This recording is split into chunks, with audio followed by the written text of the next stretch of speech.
Saudara-saudari yang terkasih, kita jumpa lagi dalam Pelita Hati di Honian Channel hari ini, Senin 2 Juni 2025, hari biasa dalam pekan ke-7 Paskah.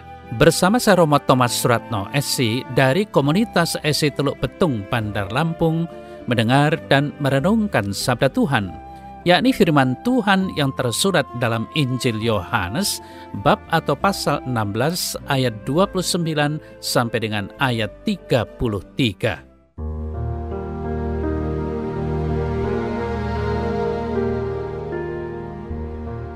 Dalam amanat perpisahannya, Yesus berkata bahwa akan tiba saatnya bahwa Ia tidak lagi berbicara dengan memakai kiasan.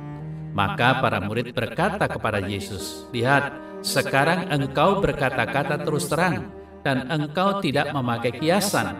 Sekarang kami tahu bahwa engkau mengetahui segala sesuatu dan tidak perlu orang bertanya kepadamu. Karena itu kami percaya bahwa engkau datang dari Allah." Jawab Yesus kepada mereka, "Percayakah kamu sekarang? Lihat, saatnya datang, bahkan sudah datang, bahwa kamu dicerai-beraikan masing-masing ke tempatnya sendiri, dan kamu meninggalkan aku seorang diri. Namun aku tidak seorang diri, sebab Bapa menyertai aku. Semuanya itu kukatakan kepadamu, supaya kamu beroleh damai sejahtera dalam aku. Dalam dunia kamu menderita penganiayaan, tetapi kuatkanlah hatimu, aku telah mengalahkan dunia."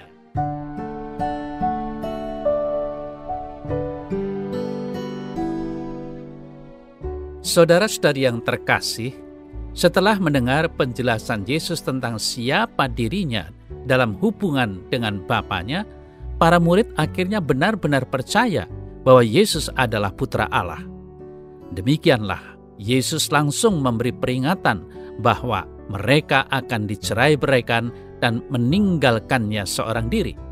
Kendati demikian, Yesus tetap mempercayai mereka, "Kuatkanlah hatimu, aku telah mengalahkan dunia."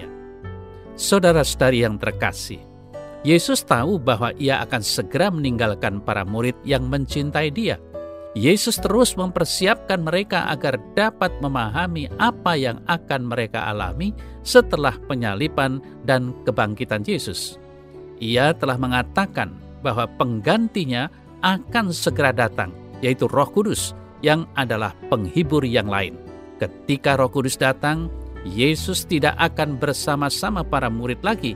Roh Kuduslah yang akan berdiam di dalam diri mereka. Saudara-saudari yang terkasih, kebahagiaan, kesejahteraan, dan kedamaian adalah ganjaran dan hadiah apabila para murid bersatu dengan Yesus, walau banyak tantangan dan penderitaan dalam tugas pelayanan mereka. Bersama Yesus, mereka akan tetap kuat dan kokoh. Saudara-saudari yang terkasih, Yesus mempunyai senjata cinta kasih yang mengalahkan segala bentuk kejahatan, termasuk kekuatan senjata paling dahsyat sekalipun. Jika saja setiap orang memiliki cinta di hatinya, maka perang bisa dihindari, pertengkaran bisa dileraikan, dan sebaliknya kedamaian dan keamanan hidup akan menjadi milik setiap orang di dunia ini. Demikian pun kata-kata Yesus hari ini menjadi benar dalam pengalaman para murid di seluruh dunia dalam setiap zaman, di mana penganiayaan dan bahkan pembunuhan kepada para pengikutnya telah terjadi, sedang terjadi, dan pasti akan selalu terjadi sampai akhir zaman. Ya, mereka akan menganiaya kamu, tetapi kuatkanlah hatimu, aku telah mengalahkan dunia. Saudara-saudari yang terkasih, Bapa mengasihi semua orang, namun juga benar bahwa Dia mempunyai kasih kekeluargaan yang lebih khusus bagi mereka yang melalui Kristus diperdamaikan dengannya, mengasihi Dia dan tetap setia kepadanya sementara mengalami kesusahan di dunia ini. Kasih kita bagi Kristus mendatangkan kasih Bapa kepada kita. Jadi, kasih adalah tanggapan atas kasih. Lalu, saudara-saudari yang terkasih, apa yang diharapkan Yesus dari murid-muridnya sebelum Dia meninggalkan mereka sebenarnya? Pertama-tama, percaya kepadanya, percaya bahwa Yesus datang dari Allah. Seorang yang telah dikenal dan mengenal sekian lama pasti berbeda dengan seseorang yang baru saja dikenal. Para murid rasanya sudah cukup mengenal siapakah dia, sehingga kalaupun masih ada yang mereka tidak mengerti, biarlah itu menjadi bagian dari dinamika pengenalan terus-menerus. Saudara-saudari yang terkasih, para murid diharapkan menguatkan hati. Hati sebagai pusat pribadi manusia, tidak seperti kekerasan hati untuk menolak penyelamatan, tetapi teguh berpegang pada Yesus. Menguatkan hati untuk tidak menyembah atau berpaling kepada Allah yang lain, tetapi menguatkan hati untuk menjadi saksinya di dunia ini. Di sini kita bisa melihat Paulus yang dipakai menjadi alatnya. Saudara-saudari yang terkasih, sebagaimana Yesus akan memasuki saatnya, penderitaan dan kemuliaan, demikianlah para murid senantiasa berada dalam situasi itu. Situasi ketegangan yang tampaknya paradoks dihayati di dunia ini. Mereka telah selamat karena percaya kepada Kristus, sekaligus masih menantikan kedatangannya kembali. Mereka bahagia karena mengenal Kristus, sekaligus akan menderita selama masih hidup di dunia ini. Inilah situasi kita juga.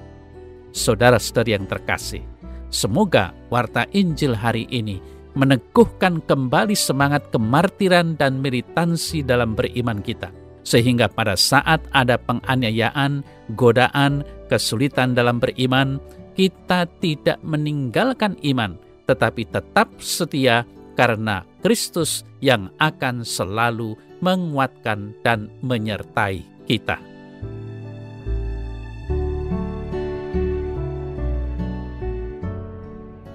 Dalam nama Bapa dan Putra dan Roh Kudus. Amin. Ya Tuhan Allah, aku percaya kepadamu. Biarlah Roh Kudus menguatkan aku dalam perjuangan hidup ini, sehingga aku dapat bersaksi akan kasih dan kesetiaan kepadamu. Amin. Semoga Allah yang Maha Kuasa memberkati saudara dalam nama Bapa dan Putra dan Roh Kudus. Amin.